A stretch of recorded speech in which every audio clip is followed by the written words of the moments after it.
Hello and welcome to Choose FI. Today on the show, we have another mailbag episode, and this should be a really good one. Our friend Rachael Camp, who's a CFP, she's back for the fourth time, and I absolutely love having her on.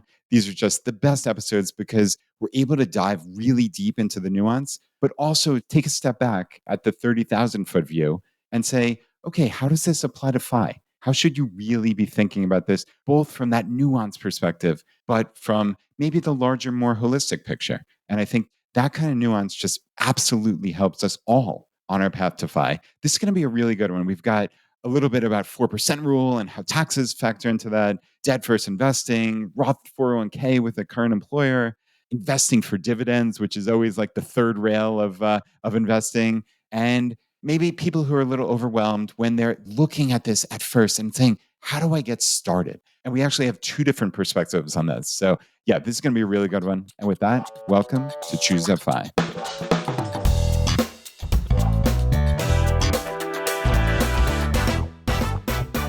Rachael, thank you for being here. I always love having you on. Yeah, thanks for having me, Brad. Always a pleasure to be on. Yeah, this should be fun. So, okay, we set ourselves a very ambitious goal here, and this might go maybe 2 episodes, but we're going to give it a whirl. So, let's start with a broader, more general question. So, we got this email from Overwhelmed Mom, and she said, "I started following you a long time ago. Now I've made great improvements in my finances, but today I'm feeling overwhelmed. I have two little ones, a 6 and a 3-year-old. I'm married, and even though I don't work full time, we make a pretty decent living combined. We live in LA, so we feel like we can't seem to afford a house. We rent from our in laws. We have an emergency fund. We have investment accounts that we try to keep adding to, but it's hard. We are thinking about private school soon. We want to travel with our kids. I try and use credit cards for the points. My question to you is this: how do I learn what to prioritize? I feel overwhelmed when thinking about it all. We want to retire early, but also buy a property eventually. And we also want to be there for our kids. And Rachel, this was such a good one. I actually wrote back to her. And then her reply was, this might be all over the place, but I honestly feel like that's how my mind is right now. I'm not sure if this makes any sense. I hope you can help.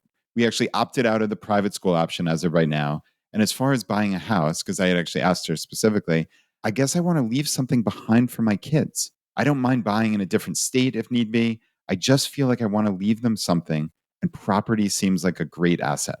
So, okay, that is a whole lot. And of course, there's not like a ton of specifics that we can go into, but when you read that, what are your first quick hit thoughts? My first thought is that this is something I hear all the time. We have these goals, and unfortunately, a lot of the times they compete with each other. If we want to help our children, that might push out our retirement date. If we want to retire early, that might mean some sacrifices today. So I see this quite a bit. And what I typically do is just look at what actually happens with the numbers. That's what I start with. And then I end with psychology always, but starting with the numbers. So I know she opted out of the private school, but say we were to look at private school and buying a house, what does that actually do to the retirement goal? How many years does that push that out? And are we okay with that? Are we comfortable with that? Because sometimes when you see the numbers or the years that it adds, it might make you think a bit differently about what you're willing to do. Maybe we don't need that house that's $1 million. Maybe it's 750 or 500. And it's just important to start with understanding what you are giving up and what you're exchanging, for one thing. So I always like to start there. But she brings up, and Brad, you point this out, a really interesting point of the house is more than just a house. It's more than just a place for them to live. It's actually something that they want to pass on. So that does change things a bit. And then, of course, we can have a conversation around, is that the best thing to pass on? Do we think the children would use the house? Or kind of what's the idea? What's the vision behind that? Because there's points too for arguing that maybe a brokerage account is better to pass on, but it really depends on the vision, what she's thinking through. But that's where I would start, is just understanding, okay, if we fund this goal, what does it do to our other goals before diving in further? Yeah, that is a really smart starting point. And there's so much here. And I wonder with the passing on the property, like when I read this email, what it evoked for me was that's the American dream, right? It's the societal script of this. It's not thinking what's the optimal decision. Like you said, very probably it's leaving a brokerage account or maybe leaving some type of retirement account. But I think we've all been conditioned through just decades of being hammered by society at large that the American dream and the best way to get wealthy is to own a home. And actually, they mean their own single family home that they live in, which I would say for someone in the financial independence community, if you wake up at the end of your life, hopefully many, many decades from now, and your largest financial asset is your home, something has went horribly awry, like horribly, horribly, horribly wrong. So I think we need to just start from a different literal point zero. And if you're renting right now, and I think the implication was that it was going to be extraordinarily difficult in LA to buy a house. And now that could be for two different reasons. It could be for a down payment and it could also be for the monthly payment, right? So I'm going to assume both here. And I think we all know if anybody's owned their own home, just how extraordinarily expensive it is every single month. Things that you don't even factor in have to get factored in. So let's even just say there's $1,000 difference a month between their rent with their in-laws, which maybe is at a slightly nicer preferential rate, and all in what they're going to pay once they own this house. And that's not even taking into account maybe like the opportunity cost on the down payment. We could get really nuanced, but I don't even think we need to. What I wrote back and I said, if you put that $1,000 difference into the market and just bought a low cost ETF like VTI, for instance, and that compounded at an 8% annual return over the next 40 years, since we're actually talking about giving these assets to your kids, right? Rachel, that came out on the compound interest calculator that I used online, that just from that $1,000 per month savings for 40 years at an 8% annual, $3.5 million, right? Like just Wild. from that one decision. I mean, if you're looking to give your kids something, if you're looking to set up generational wealth, I think that's the vastly better option as a starting point. So that was eye opening even for me to see it was that large of a figure. Yeah. And we're seeing that a lot lately. I mean, this is such a timely conversation because a lot of people, have grown up with that American dream that you mentioned, Brad, of buying a home. And now they're getting to the point where they're at that age where they should be able to do this. They're starting a family. And it's looking more and more out of reach for a lot of people. And so now we have this rise of forever renters, is what they're calling them. And it's a lot of people who are opting for renting over buying because they're seeing that opportunity cost of, well, if I rent and the difference is $1,000 and I invest that, I actually come out ahead continuing to rent. Now, of course, there's arguments like they can raise the rent on you and who knows what the future holds. But I really relate to this question because I'm not a homeowner, I'm a renter as well. And similar to what you did, Brad, I ran the math and I saw how much further ahead I come out as a renter right now. That being said, at some point, I see myself owning a home, not really for the financial decision, but just for, capturing maybe that American dream, but also just a lifestyle decision, really. Right. I would like to be able to do things to my home that I want to do. I would like to have, the yard I want to have. I don't want to have to move around. So when it comes to a home, really the conversation has to be around, do you want a home first? Do you want the lifestyle of a home and can you afford it? And I'm always a fan of starting with those numbers. So understanding what are we giving up to buy the home? What's the opportunity cost there? But also eventually bringing in the psychological and the lifestyle component of it and saying, at a certain point, I'm okay if the math doesn't work out or isn't in favor of buying a home. As long as it's not too outrageous and, we can put numbers to that, then I think that's valid. But it's just a very interesting conversation to have right now because home prices are so expensive and financing a home is so expensive. People are starting to really reevaluate, do I need the home? Is that really that important to me? And I think it's an important conversation to have. Wholeheartedly agree. And yeah, I think the psychological aspects that you talked about in passing there a couple of times, I think that's a compelling reason. Like, let's be clear to everybody listening. Rachel and I are not saying don't own a home, don't buy a single family home for you to live in. That is obviously not what we're saying as a blanket statement. But I think equally, don't just take the brainwashed societal script of owning a home is the one sure path to being wealthy. It's really not. Investing for the long term is the one sure path, in my estimation, to being wealthy. And frankly, having a significant savings rate is actually really the starting point. It's very hard to go wrong when you have a 30, 40, 50+% savings rate. Like it's really, really hard to mess up your financial life. And it's really, really hard to not be, frankly, a multimillionaire if you have a 50% savings rate over a long enough period of time. It just is very, very hard.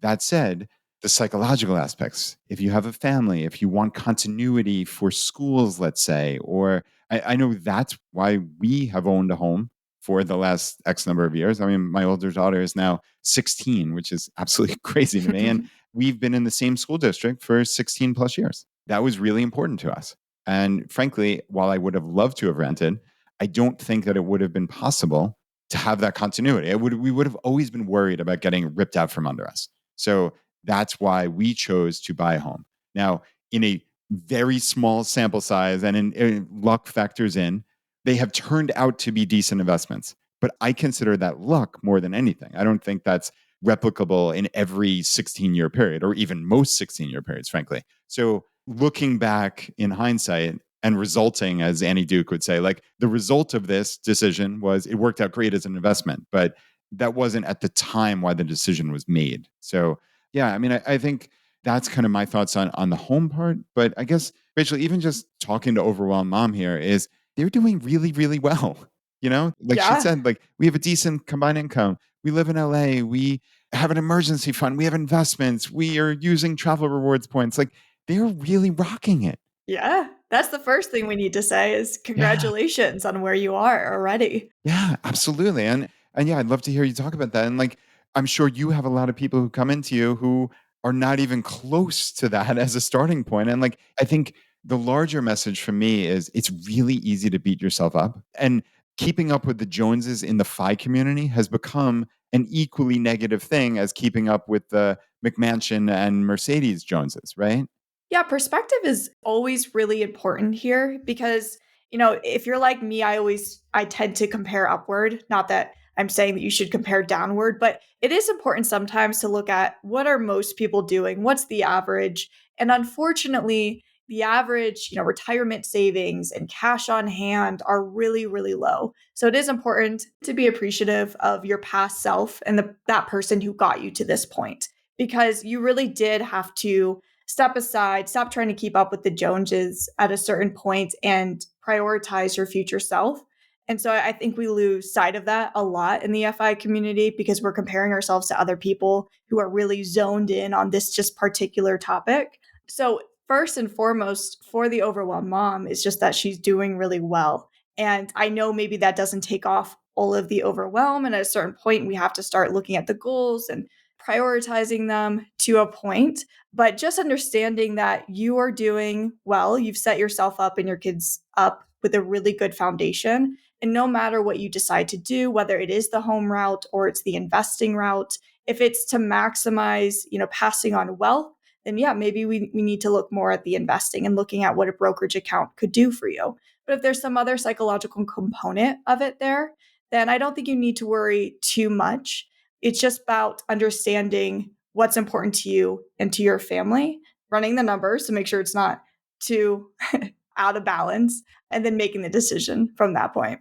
Yeah, agreed. And my final word is when you're making a decision about your investments, while it's nice and laudable to think about your children, this is like a put the oxygen mask on first and then help people, right? So I feel like people oftentimes make decisions that maybe harm their own personal finances. And it's like putting the cart before the horse or whatever the saying is, like loading 529s before they even have an emergency fund for themselves. And it's like, I don't think this is the right order of operations here. Like, this is not how I would go about it. Get yourself settled and then make a decision. So, yeah, I would say finally to overwhelm mom is like, get everything set on your path to FI. And then honestly, like we just showed in that really simplistic, and of course, that's the most back of the envelope simplistic, but like $1,000 a month, right? If you make a really nice income in LA, like if you're not saving $12,000 a year, I'd be really shocked. And that's going to turn into millions of dollars. So your kids are going to do just fine. Just get your path to FI set. And I think it will trickle down in all likelihood. So Rich, I think we covered that really well. I want to move on to maybe a quicker, more nuts and bolts. So this question came in from Guy, and he said, I'm new to Choosify this year, and I have a simple question. Choosify suggests annualizing your monthly expenses and then multiplying by 25 to find your FI number. And that's my note here using the 4% rule of thumb. But I noticed that Retirement Manifesto, and that's Fritz, who we've had on a number of times, seems to include Fed and state taxes in the expenses to calculate his FI number. Should this also be factored into the FI number? Yeah. The very short answer is yes. The 4% rule is really agnostic to taxes, you could say. It's just looking at your expenses, and taxes are an expense. So they do need to be included when you're looking at, okay, what am I spending? You also have to include what's the tax impact when I spend this. But that's the very simple, quick answer. The more complicated answer is this is going to vary quite drastically depending on the person and how they have their account set up. So we know we have a mix of taxable, tax free, tax deferred. It depends how much you have in each. But the great benefit of retirement and early retirement is how much control you have over your taxes. And now you have a say in how your taxes are going to fill up. Where you pulled from the accounts, obviously is a huge factor in that. And I think where people get a little bit lost is they don't understand how shockingly low taxes in retirement really are. I mean, shockingly low. It is super common for me to help a client put together about 100,000 in spending in retirement at a 0% tax rate. And then looking at 200,000, I was just looking at it this morning for a client. I think effective tax rate was 8%. So yes, we need to include taxes, but most people I see overestimate taxes in retirement by quite a bit. Yeah, agreed. And effective tax rate for everybody out there. So that's basically taking your total tax liability divided by that gross income. So in that case, that would be 200,000, would you say 8%? So it would be about 16,000 of taxes, which for somebody making $200,000 of income at FI, like Crazy. it's incredible, right? Like that is a tiny, tiny, tiny little bit.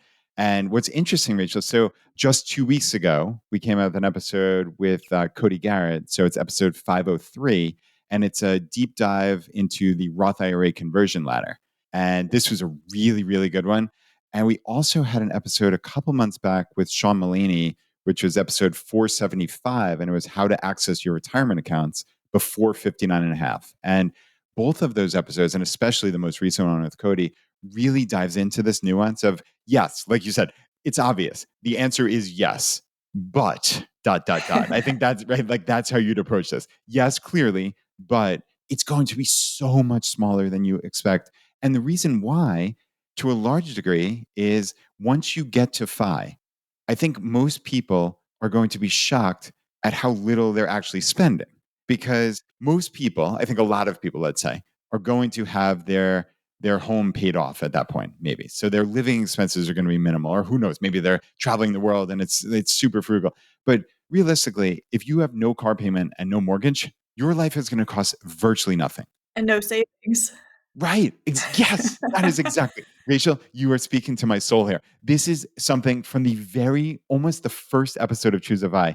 I have said that the retirement calculators that you see everywhere across the internet are fundamentally flawed because they start with your income, which is preposterous. It has nothing to do with your income because baked into that income, your current income, is a large tax and it has to be a large savings to ever get to a point where you can retire, right? So like it's Exactly. just such a ridiculous, ridiculous starting point. The starting point, it's your expenses.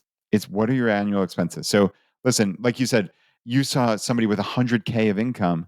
Well, with the massive standard deduction these days, with Yep. some child tax credits or some other things, like you are going to be paying a minuscule amount of tax. So yeah, if your income, and we're not saying this as a blanket statement, but if your expenses are under $100,000 a year and that's what you're pulling out, and frankly, some of that might be long-term cap gains, so it's actually not even that full amount, like your effective tax rate is going to be very, very close to zero. So yes, include it, but it's really not going to be very much. Yeah. I mean, think about the standard deduction for a married couple in 2024 is 29,200. Then we have capital gains rate at a 0% rate up to, I want to say 94,000, somewhere in that range. So that is a ton that we can capture at a 0% tax rate. And that's why I always say in retirement, we unlock so many tax strategies. So don't compare it to your W 2 job and what you're paying now. I see a lot of people making the mistake of assuming their tax rate in retirement is going to be similar to what their marginal tax rate is now.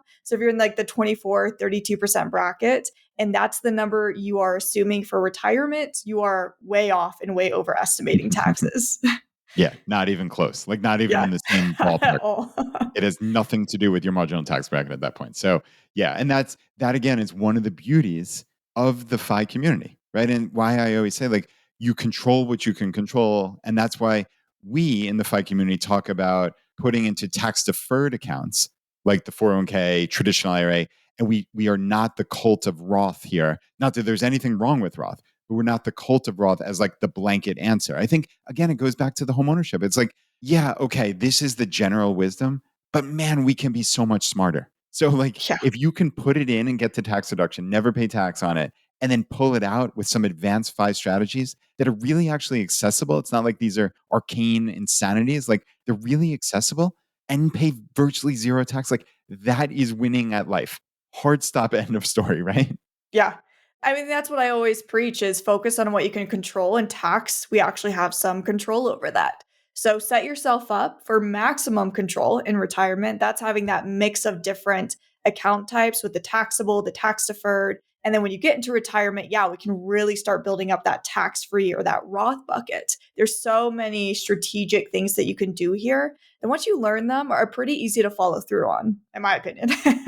Wholeheartedly agreed. All right, we covered that one. Let's approach the third rail here. Let's do the dividends. Okay. I'm ready.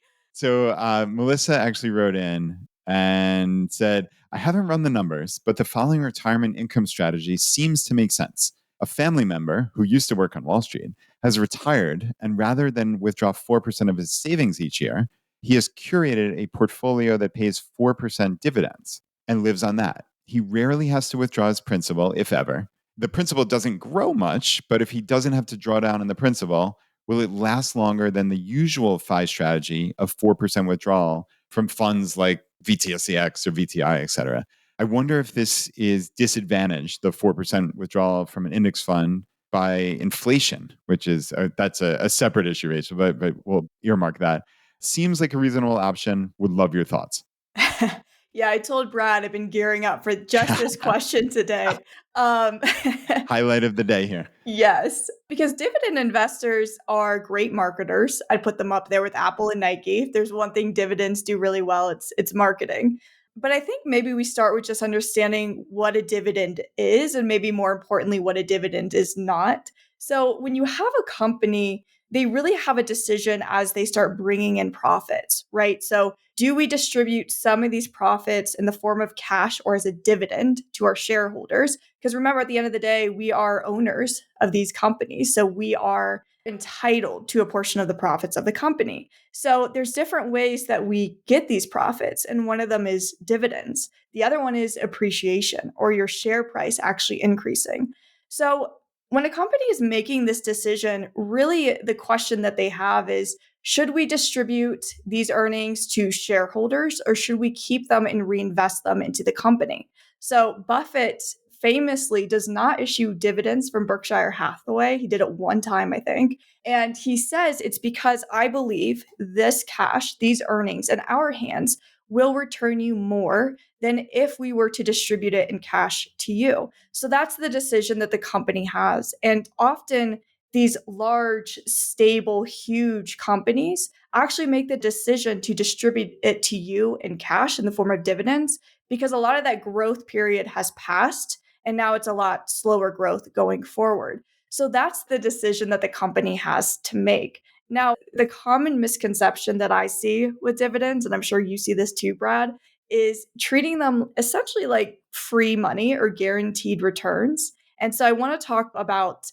why they're not that. And that's because our markets are really efficient. So the way that I think is the best way to explain this is to look at a company that issues dividends and see what it does to the share price. So let's just say we have company A, they issue dividends, company B does not issue dividends, and they both have a share price of $10. So company A says, okay, we are going to distribute a $1 dividend to our shareholders. Company B, like I said, does not issue dividends, so they're not going to do that. So what happens with company A's share is they announce the dividend. And then on the X dividend date, which is the last day where new buyers of the share do not get the dividend, the share price will actually fall in proportion to what the dividend is. So the share price is now $9 and the dividend is 1. So you as the shareholder for company A have a $9 share and $1 in cash from the dividend. So total $10.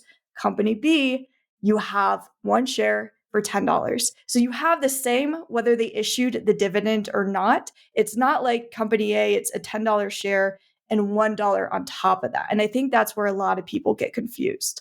That is the perfect way to describe it. And it's funny, Rachel, because that's actually almost that identical example, I kid you not, was a real life example for me back in the day. I want to say, I wish my memory was slightly better with this. I want to say it was like a REIT, and it was they're contractually required to give some significant dividend. And it was literally $10. So it was like the starkest example. And no joke, it was a $10 share. I got $1. And then I woke up and I'm like, oh man, these are only worth $9 now. What the heck happened? Like, how did this thing go down 10%? And it's okay. Well, they just distributed literally 10% of the company's value. Like, that's the most clear example of what is functionally happening with the dividend. Now, a lot of investment types would say, oh, but the stock price is actually based on X number of times the earnings. And therefore, this is really like a minute amount. So it really is more akin to that like free magical money, which is great that that's how you described it, because that is literally the words that I wrote to Melissa. I said, dividends are not free magical money. They really aren't. It's just part of the company that instead of them choosing to reinvest, they have nothing better to do and they distribute it as a dividend. And I think that's a really important thing that you touched on a little bit there is you're the owner of this company, and that company's management has a lot of different options on what to do with excess cash, because that's what we're talking about here. We're talking about excess cash, right? Now, if you went down the list of things that you would want them to do, paying it back to you would, in most experts, and certainly my and Rachel's opinion, be the last thing you would want. You would much rather them invest in capital to expand a business line or buy a new company or maybe pay down debt, or even frankly, like share buybacks are slightly more efficient still than dividends, because frankly, dividends are a forced taxable event. It is like the worst thing that somebody in the FI community could ever ask for is like taking away my flexibility for my tax optimization. It's like, what on earth are we talking about here? Like, there was no world where I would ever want to take away my flexibility and buy something that, by its very nature, that company has essentially given up. Like, that's not to say it's a bad company.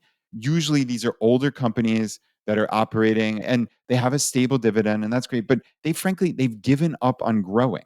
So if you're looking at like, what is my highest likelihood of having the highest net worth 30 to 50 years from now? I think buying in these stale and stable dividend spitting off companies, let's say, is a vastly inferior and suboptimal decision than even just buying VTI or some type of ETF or index fund. Yeah. This is why I think it's so wild to see 20 or 30 something year olds who are dividend investors. And it's something for some reason I'm seeing a lot more online. And it really comes back to just not understanding the basics of returns and dividends and how it's made up. So total return is just dividends and appreciation. I don't really care at the end of the day how that gets made up. I just care about my total return. Now, there are cons to dividends, which you already alluded to, Brad, with the tax impact. The other really big con, though, and again, you also mentioned this, but it's just sector concentration. So if we're going to be dividend chasers, then we are going to exclusively focus on these huge, stable, yes, great companies, but that just don't have much growth left. I certainly don't want to exclude technology companies, which famously do not issue many dividends. I don't want to exclude small cap companies. These are small companies that are still in that growth period, so they're not issuing dividends. I want to include the growthy and the tech stocks, absolutely, especially if I'm young. So it's wild to me because it's so counterintuitive to see young people chasing a dividend yield, because it's the same as just chasing these big, boring companies Yeah. when we should be most aggressive during this time and going into these high growth companies. Yeah. And like you said, they have done a masterful job of selling themselves. Yeah. These dividend investors, and I think it's a lot of these people who are like selling products and other things. And there also is something to these online communities, like they feel like they're part of something, and like, oh look, I'm getting this income every like. I can understand it from a perspective, but I think just with like the most cursory bit of research, you realize like, okay, this is not really all that it's wrapped up to be. Yeah. Well, and to go back to the question, she mentions a 4% dividend yield, which is actually quite conservative to what I see a lot of the people online spouting, something like 10%, which is just wild and run from those people. But the point here is we can create our own dividends. And so I see the argument quite a bit of, well, I never have to sell my shares. Well, you do to create your dividend. You have to make that decision. And there's an illusion that their principal is protected, right? Which is just incorrect. Because, like I mentioned earlier, the market's really efficient and it's going to price in that dividend really quickly. So, we're not going to get one over on the market and grab that free return. It's just not how it works. So, we really have to be completely agnostic to dividends and just care about total return. Outside of the fact that maybe we actually want to keep dividends a little bit lower, especially in a brokerage account, because those dividends are getting paid out and we're getting taxed on them. And it might not be the time that we want that income yet. If we are decades from retirement, feels a little silly to have that income coming out from your portfolio when you're just going to be reinvesting it. So when you invest in the stock market, you invest in something like the S&P 500, you're going to have dividends. A lot of companies in the S&P 500 issue dividends, but chasing them and excluding a lot of these great companies that don't issue dividends just doesn't make sense to me. I'd rather keep them, get that appreciation, and then someday create my own dividend, my own income in the way that I want to. Here, here. That about covers it. So, and I think we were respectful to the dividend crew. Like I said, I understand it from a perspective, but I think there's just clearly a better way to maximize your overall net worth. And I think that at the end of the day is really what we're trying to do here. All right, let's move on. Another fairly short one. So this one came in from Jessica. Jessica said, I have a Roth 401k with my current employer. When I leave this job, I plan to transfer this to my Roth IRA. When I transfer my total Roth 401k into my Roth IRA, does this transfer count as a contribution like it would in the Roth conversion ladder scenario? Thank you. And I think, Rachel, I'm sure you're going to dive into this, but there's a lot of very specific terminology when it comes to contributions and conversions. And can I pull this out? Do I have to wait 5 years? It's seasoning period, like all this stuff. So I would love for you to walk through this. Yeah, this is just a straight technical question where we have to understand the wording here is obviously very important. And unfortunately, there's a lot of complexity with these Roth accounts. Now, we get to take advantage of it in some ways. So that's why she mentions conversions. But when it comes to Roth accounts, so we have contributions, which are adding money to Roth accounts. There's conversion, which is where we take money from a pre-tax account and we convert it over to Roth.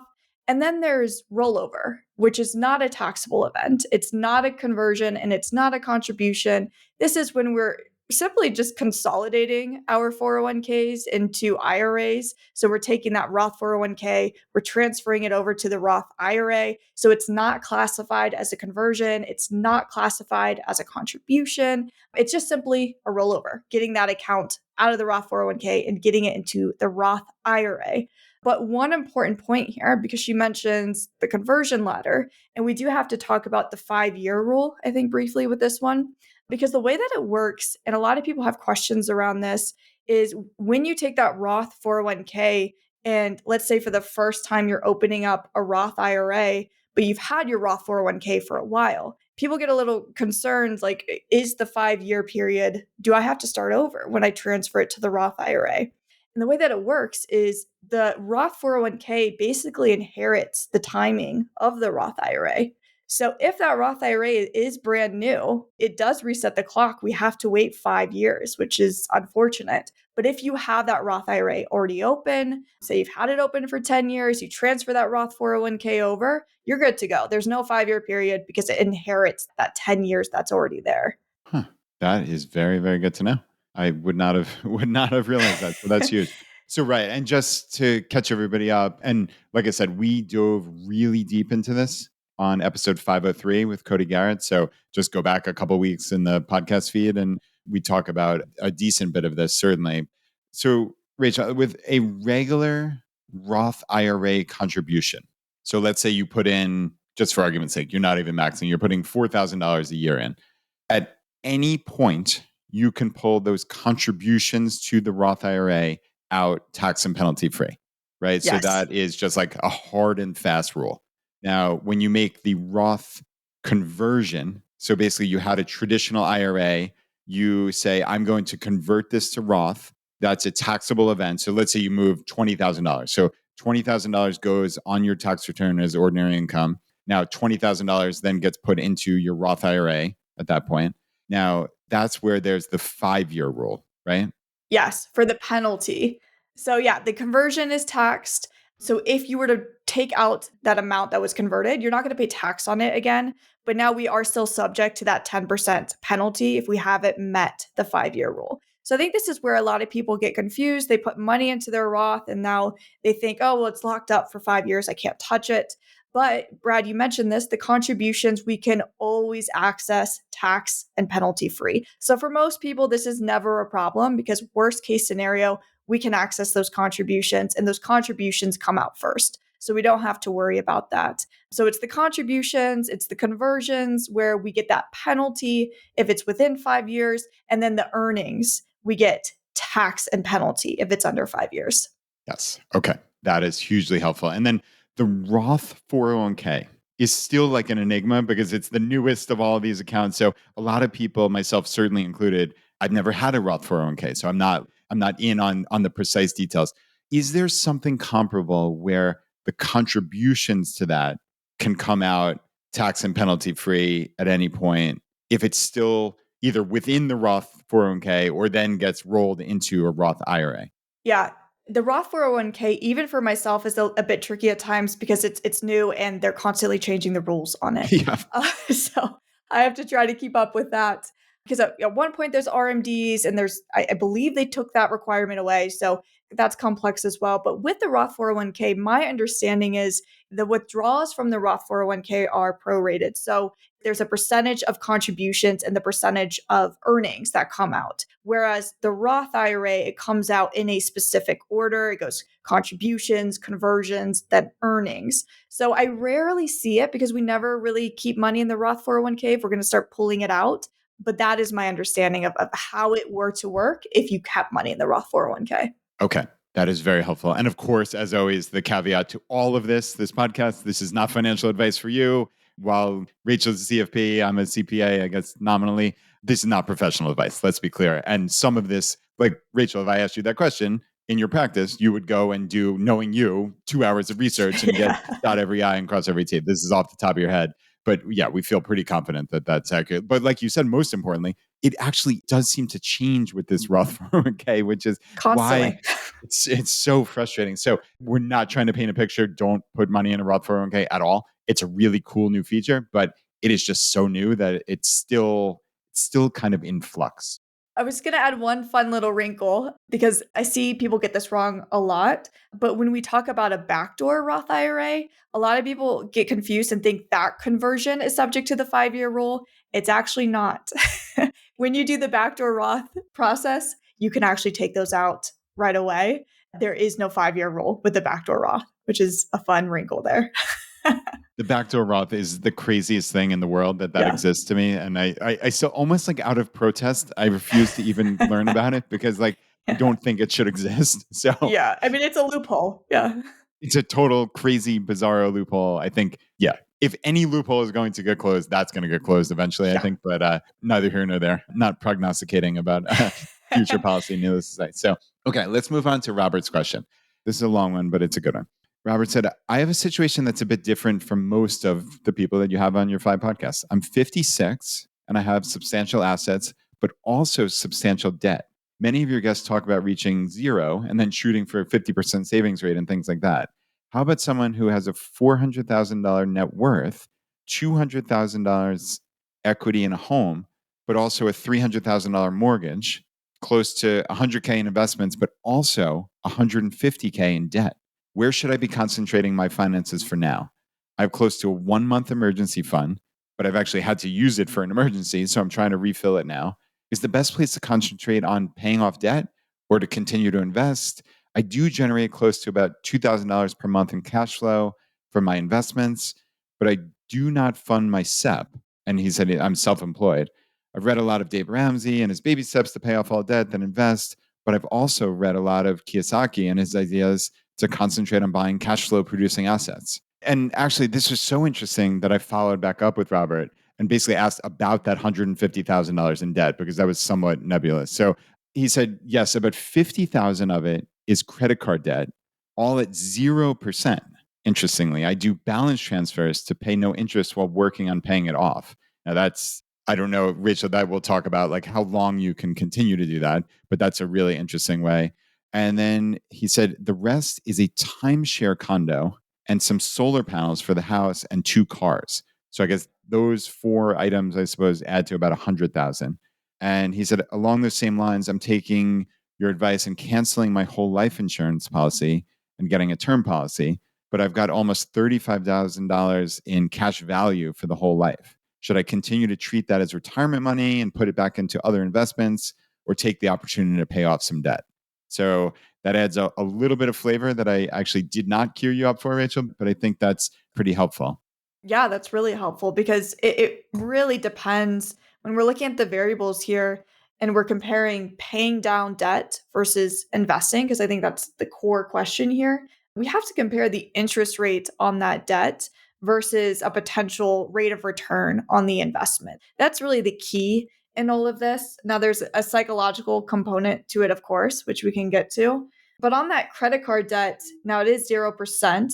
But let's say it wasn't. If it was more in line with typical credit card debt in the 20 something percent range, then we would certainly prioritize that. The other extreme here in the classic pay down debt versus invest question is if there's a 401k match and that's your investing question. Most of the time, that 401k match is going to beat paying down any amount of debt. So those are kind of the two extremes. But when we get what I call the gray area with debt is kind of that 4 to 7% range. And that's where we start asking some other questions about the debt, which is, things like what is the account type that we are investing in? So he mentions that he has access to a SEP because he's self-employed. So accounts like that will give you a slight edge anytime there's a tax advantage. But anytime we're in that gray area, I also think it's really important to focus on time horizon. How close are we to retirement? So if we are, within 10 years, then it can make a lot of sense to be more aggressive with our debt.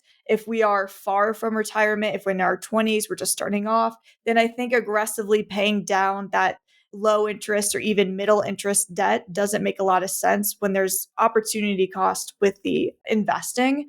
In his situation, the answer honestly probably falls somewhere in the middle, right? Some type of mix of paying down that debt depending on the interest rate versus investing. Curious what you think, Brad. There's so many different variables going on Yeah. here.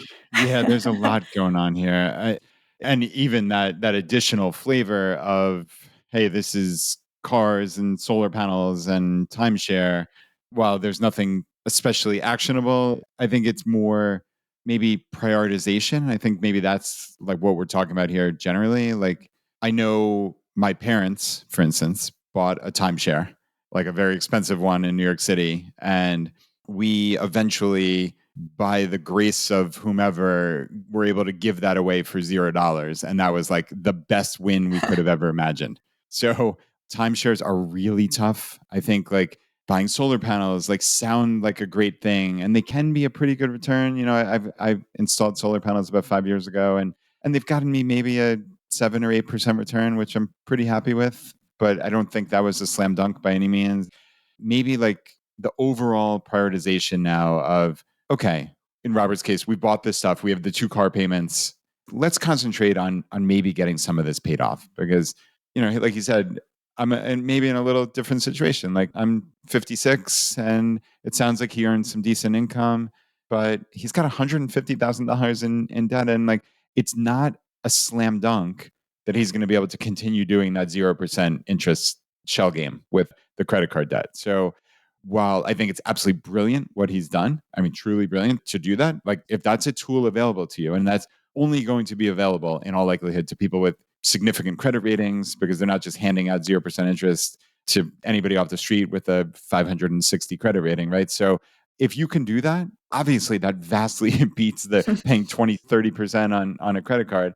But I always look at things, and maybe this is like says more about my internal state than I care to admit, is like I always think about worst case scenario. And like back in the day, Rachel, and this is dating me and it was a little before your time, but like in the 2006, 2007 time period, like everybody who was buying any type of house or property, like it was these 5-1 arms, the adjustable rate mortgages. And it's like, I don't have the stats of what percentage, but it was like, it was shockingly high because everybody was just basically saying, oh, I can pay so much less per month now. And oh, I'll just deal with it. I'll just refinance. But what if that interest rate goes way up? Like then you're in a situation where you have a balloon payment at the end of that 5 years. And like, what the heck are you going to do? So I never want to put myself in a scenario where it's like an existential crisis for my personal finances. And let's be clear, Robert is not in a situation where this is $50,000 is existential because he has $300,000 investments. Like, would it be optimal to sell that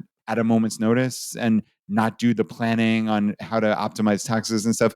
No, it's not going to be best case scenario, but like if he had to, he has a backstop. But frankly, most people don't have that backstop. So setting yourself up that like this only works if dot dot dot, like I can continue to get these 0%, like that is a recipe for disaster for most people. Robert's in a better situation than that. But nevertheless, if it were me, that $150,000 in like just random debt, Rachel, like that is not a wonderful situation to be in. So like at the end of the day, this all comes down to like personal preference. I think, like you said, it's there's a significant aspect yet again of psychology in this. Like I start paying a lot of that down. I really, really do. Yeah, I would rank it, by interest rates. And of course, that credit card, we have to treat it a little differently. And it depends how long he has that 0% for. If that was about to be due soon, then yeah, I would be a bit more aggressive with that. He mentions the emergency fund, how he had to deplete that. That would probably be my first priority is getting that up to at least 1 month before maybe tackling some higher interest rate debt.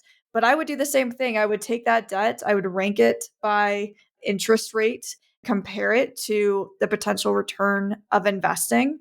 If I think I can get a better return investing, a reasonable, let's say 8%, something like that, then maybe I'd prioritize investing for a bit. But I'm similar to you, Brad. It's a lot of, I don't want to say random debt, but a lot of different types where I think psychologically it would bother me. So I don't see anything wrong with maybe being a bit more aggressive with that whilst continuing to invest, as long as the interest rate isn't like 3%, that's where we can Right. really see the difference. Yeah. Agreed. And there might be some aspect of a debt snowball in there also, Yeah. since it's not just one monolithic $150,000 of debt. There's 4 different components. So presumably you're making at least minimum payments or whatever the normal, I don't even know, frankly, what a solar panel loan or a timeshare loan looks like. Let's say it's just like an amortizable amount that 10 years or whatever. Okay, well, once that is gone, that payment you're making every month then can get put to the next debt and can help abbreviate that. So there's something to be said about, in an odd, bizarro way, about having those different components where like there will feel like some psychological satisfaction of making progress. So I think that's something that we can't discount. But my thought is that 1 month of emergency fund. Now, again, a lot of us like compartmentalize our money when it's largely fungible. Like the money is the money is the money ultimately. Like, and it's not ideal for Robert to have to sell any of his investments. But if those are just regular taxable accounts, because he said, like, I haven't been putting in my retirement account. So we have to assume those are just regular savings in investments in essence. Like he has an emergency fund there. While that's not the ideal, I agree with you that he should try to build up the cash on hand, especially in this day and age where you can get 5% in a high yield savings account. It's a Hmm. really nice option. So I know it sounds like I'm speaking out of both sides of my mouth here, but I'm really not. It's like, okay, psychologically, you have the backstop because you know the money's there. Let's be clear. The money is the same money.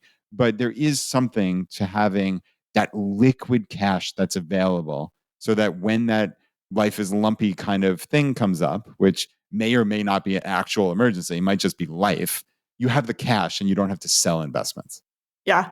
And there's something too to just creating a plan that's as simple as possible to follow. I think he mentions he's a little bit new to the community. So my thought too is what's a sustainable approach? And if we go all the way back to that overwhelmed mom, I could see this being really overwhelming to somebody as well. And the worst thing that could happen is that he doesn't take action on any of it. So I really do think there's something to from both a psychological standpoint, but also from a financial standpoint to simplifying things and making it as easy as possible on yourself.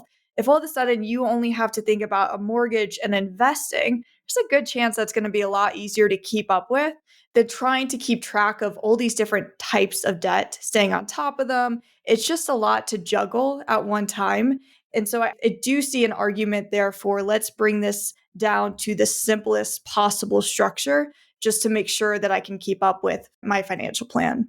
Yeah, agreed. And I think going back to your first statement on this and to appease all the math people out there who are probably yelling at me specifically here is you obviously have to look at the interest rates. Let's be clear. So if the solar panels you're able to get it's at 0.9% interest and the timeshare to basically sell you this dopey thing, they gave it to you for 0% interest. Like, is there a major rush to pay it off at like these tiny, minuscule amounts of interest? There's not as much of a rush. So I think that is a key missing piece that we just simply don't have. So I think we're talking more holistically here, assuming that these are kind of standard interest rates.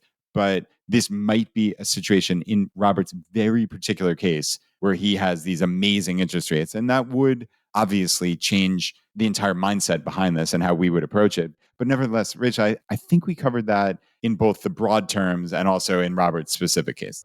So, okay, Rachel, we've got something fun here. And this came in, and this, I'm basically surprising both of us, but this was so much fun that I think we're going to take a shot at it. But what's cool about the FI community and the Choose a FI community specifically is we've always said this is a crowdsourced personal finance show. So I would love for this to actually be like a call to action for, hey, let's maybe come up with a way that people new to the community, especially maybe people getting started at a younger age, what are the actionable steps to take to get yourself on a path to FI? So I don't want to steal Ava's thunder here, but here's her voicemail. And just a note to everybody, she says something in there like, oh, and like I said, I'm 17. She actually had some issues with our tech. It was our issues. So just assume that she said that in a prior voicemail and we'll go from there.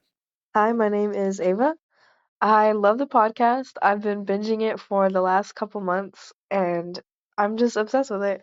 And I'm so happy that I found it when I did because it's already given me the knowledge that I need to be able to set myself up financially for my future and for the future I want. So, for you guys, I ask for someone in my situation. Like I said, I'm 17 and I have some savings built up. I work part-time and I'm setting up my college plan by taking AP courses in high school. And I really just want to know if you had a list of clear, actionable steps that you could take from the beginning, how would you set yourself up for FI from the very start so that you could really live the life that you want? What are the areas that I should be focusing on the most, where I should be putting my money the most? And yeah, what what are all your tips and tricks that you would give to someone my age for being able to do it right the first time? That's pretty cool, right? So cool. Love that. That is an amazing one. So yeah, it's a bit daunting because what are all of your tips and tricks? So we're probably 660 episodes in, and I don't have a conclusive list of all the tips or tricks, which I would love to have. And yeah, maybe somebody, a couple people will jump forward in the community and say, "Hey, I want to actually help with that. I want to help create something." And what's cool is that we actually had last week in episode 504, we had Devin on, and Devin's somebody who I met at the extraordinary event we put on with Alan and Katie Donegan in Las Vegas. And he's just a remarkable, remarkable young man. He's in his very early 20s. I think he might have turned 23, but I think either 22, 23. And he's just on this amazing path. And I could see someone like him jumping forward and helping create something like this. So, Rachel, when you hear Ava's voicemail, what are your thoughts? Well, I'm blown away because how cool to be finding this at 17. I'm very jealous because I was not thinking about this at 17, but it's so cool to see somebody who is. So, congratulations because you found this so much quicker than most people do. And you're thinking about this at such a young age, which means you have so much opportunity. So, I'm just thinking about if I could see myself at 17, what are some of the things I'd say, some of the mistakes I would tell myself to avoid.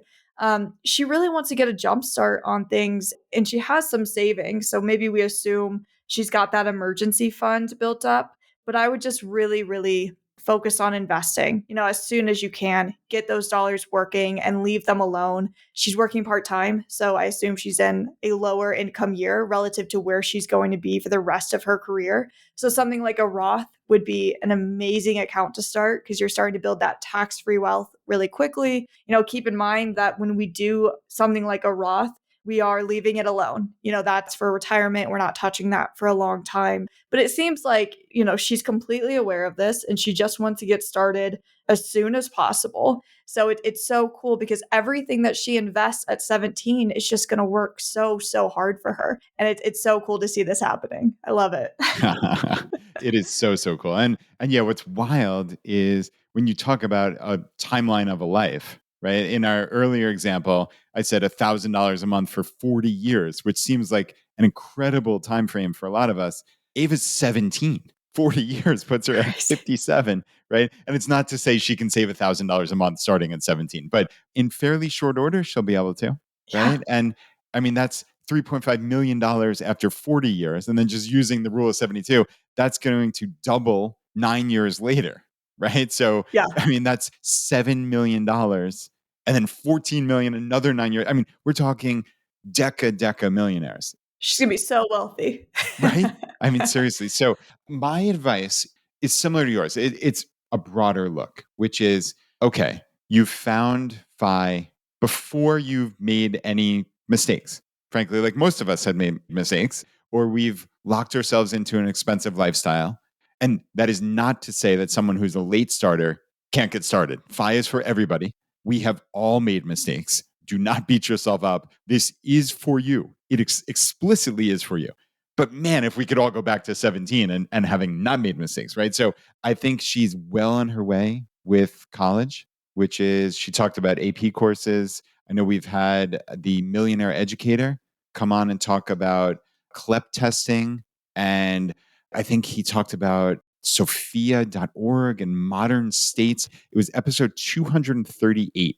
It was one of the most important episodes. It was how to test out of college while you're still in high school. So episode 238. That was from about 4 years ago. So I suspect at the margins, some of the details, like is Sophia still $30 a month or something? I mean, we can't promise that, obviously, but that should be very, very accurate.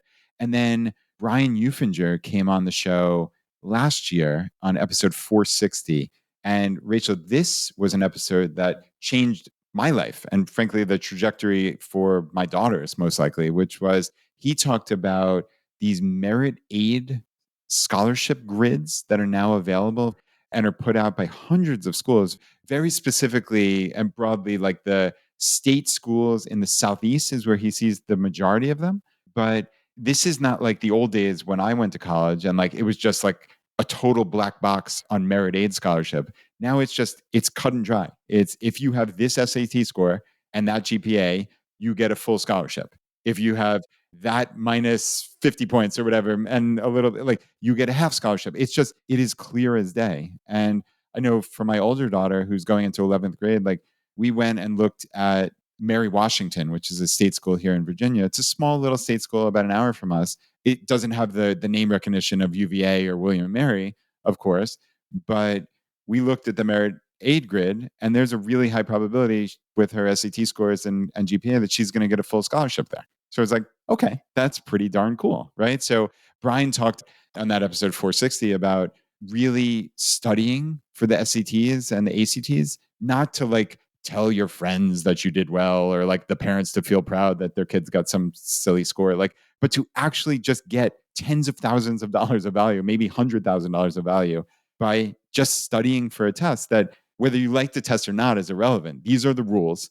These merit aid grids exist. So if you went from a 1360 to a 1450, which are obviously really hard scores, but if you studied and started off there and ended up there, that could mean the difference of $70,000. So I would say to Ava, like, listen to those two episodes and think about CLEP tests, think about dual enrollment, think about how can I maybe even go to a junior college or a community college, as they call them in some places.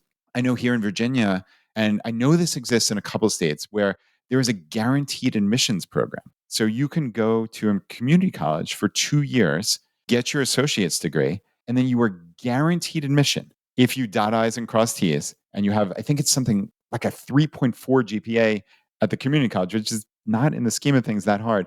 You are guaranteed admission to the University of Virginia and William and Mary, which are two top 50 schools in the country. Like, that's remarkable. And you get it for half off. Okay, so you got to think about those kind of things. So yeah, Rachel, I would start with the college and then we can move into other stuff. But do you have any thoughts on college? No, I think that's all really smart. Thinking back to the way I approached college was really lazy, but I also stumbled into making a pretty good financial decision with it. So, I didn't really look into scholarships. I took AP classes, but never took the test. Like, she's doing so much better than I already was. So I'm very impressed. But yeah, outside of that, I think an in-state public school is really underrated, especially at least maybe for the first few years. And then if you are looking at something where you really need to specialize or there's an advanced form of education, then certainly the payoff might be worth it.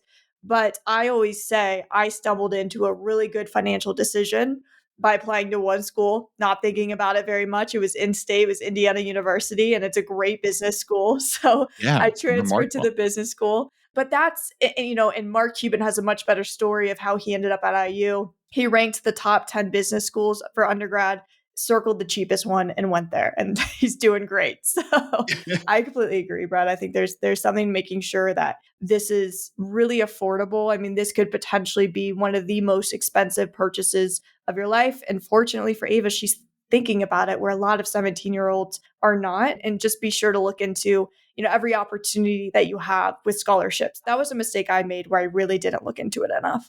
Same. That is exactly, I look back with great regret on that. I similar to you, made a somewhat optimized decision, but I kind of fell backwards into it rather than doing it with eyes wide open. So yeah, I don't pat myself on the back too much about that. But yeah, so for Ava, I guess where I would go from there is, okay, when you come out of college, I think one of the biggest things is to not succumb to lifestyle inflation. I think the very first thing a lot of people want to do is just like prove how, like, I don't know, mature and tough they are and like go get an apartment by themselves and buy a new car and all this stuff. And I don't suspect she's going to do that, but nevertheless, like a lot of her friends are going to do it. There's going to be some pressure. And I mean, frankly, like, you just lived in a dorm for 4 years and you probably had the time of your life, right? Like, because of the proximity and having friends around, like, I long for those days. That was Yeah. amazing, right? Like, to have people around everywhere. What I would do, I think the perfect optimized way is house hacking. So, can you buy some type of property? Let's say even just single family house. We'll just do the regular version. You buy a 4-bedroom house and you rent out the other 3 rooms to friends of yours. And maybe in that scenario, you're paying very little for your own living expenses. And when we look at the pie of our life expenses, living expenses are the largest and usually somewhere in the vicinity of 30 to 40% for a lot of people. If you can cut that down to virtually nothing, okay, you're way, way, way ahead of the game. Now, can you do that right away necessarily? Well, maybe, maybe not. I mean, if Ava's been saving all this time, she might have the ability to buy a property, obviously in a slightly lower cost of living area or part of town, but there are some preferential mortgage programs for first time buyers and such. So that might be within reach. I mean, I know house hacking, Scott Trench from Bigger Pockets talks about this really, really extensively. And there are other methods of house hacking. Obviously, there's like buying a duplex or a triplex and renting out those other units. You could still rent out the other bedrooms in your own unit. So there are ways to do that. But getting my living expenses under control, not buying a fancy car, just trying to keep those structural expenses down as much as possible. And then I guess my last thing on the life expenses slash saving would be, if you can just build that life where it's table stakes to save 50% of your income, you can't go wrong. So, like, before you succumb to an expensive lifestyle, just take straight off the top 50%, put it in low cost funds like a VTI or VOO or something like that. And goodness, it's really, really, really hard to go wrong. I mean, Rachel, we could dive into the nuance of like you said, the Roth, if your income's low, if your income's higher, maybe you consider 401k, certainly up to the match from your employer. You consider maybe putting more in there, but there's always some more nuance that's maybe a little harder to get into. But thoughts on any of the house hacking, savings rate, that kind of stuff?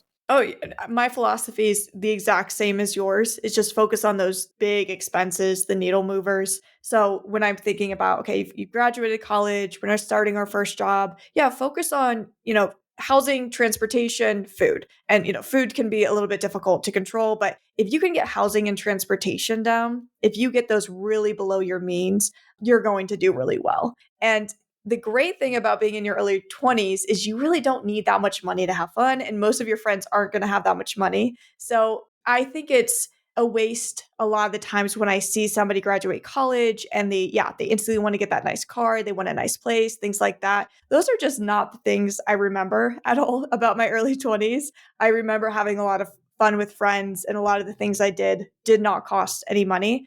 That being said, two things can be true at once, where having fun in your early 20s is really cheap, but also, don't be so caught up with money that you forego some really valuable experiences. Some of the best things I did, and some of my favorite memories from my 20s are those trips I took, to Europe with my friends, or, going for a weekend trip, things like that, where maybe if I was really focused on saving every dollar, I would have said no to. So I want to make sure that there's a balance that she strikes there with, yes, let's just get those big things right, the housing, the transportation, but also don't say no to the fun experiences. Live your life in your 20s. They're so fun.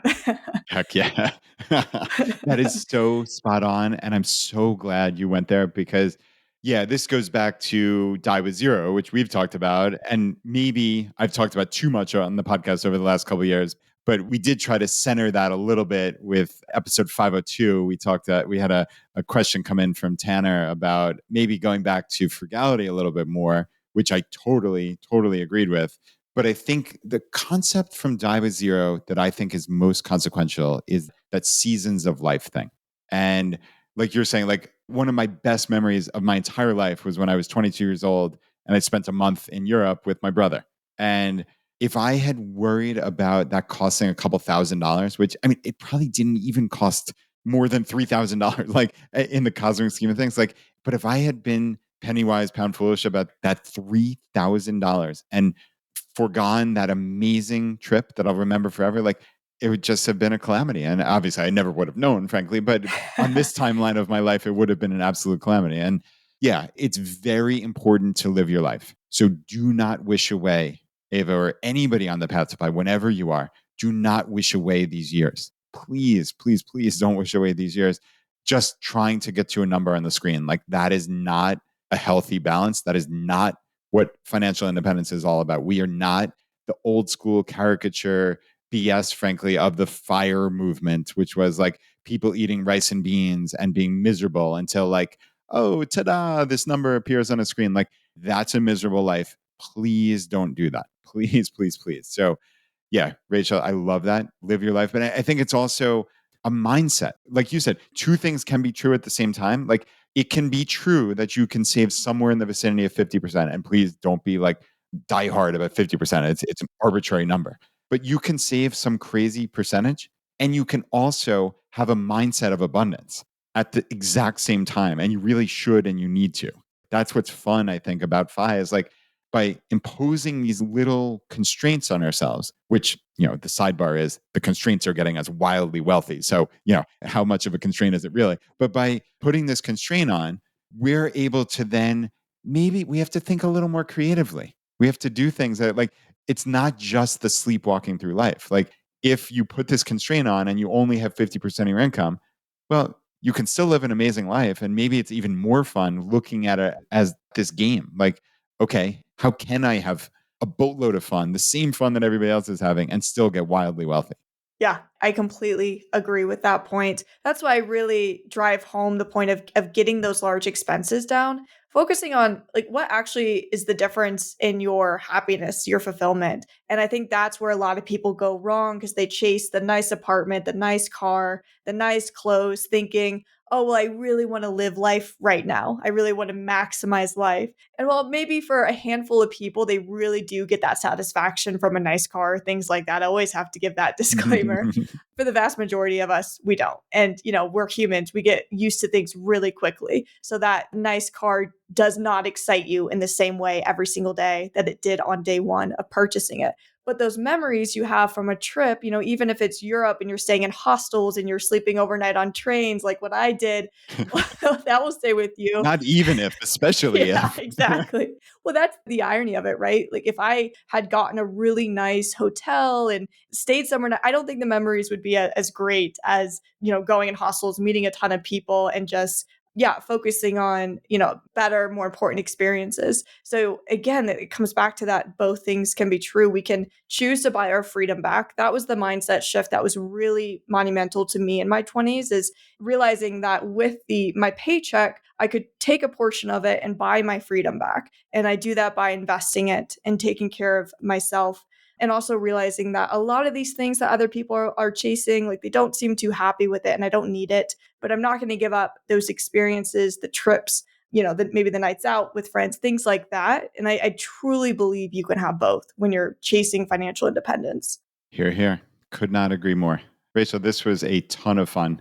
We got through all six Love that we it. set out to do, and yeah, I think this is a really valuable episode. So, as always, people can find you at rachelcampwealth.com, and your first name is spelled Rachael. Of course, we'll have that in the show notes. But where else can people find you? Where do you hang out? Yeah, I mean, from there, you can find me everywhere. It's Camp Wealth on most social media. On Twitter, quite a bit at camp_wealth. But got YouTube, Instagram, all of those places. It's Camp Wealth. Beautiful. All right. Well, until next time, we'll have another mailbag, I'm sure, in the next month or two. As these are a ton of fun. For everybody out there listening, thanks for being part of the Choosify community. And as always, if you have any feedback, if you want to be part of that project we talk about, you can always reach me at feedback@choosify.com and get on my newsletter. That's an easy way to reach me, choosify.com/subscribe. And that, of course, is also in the show notes. I send out a newsletter every Tuesday morning. And I think, honestly, it's almost, if not just as important as the podcast, it's really like the up-to-date, hey, what are these important things that are happening? Plus a little bit of motivation from, hey, what are these other people in the FI community doing to make their lives better? There's nothing better than seeing people taking these little actions to make their life better. It's just an incredible motivator. So with that, thanks for being here. And until next time.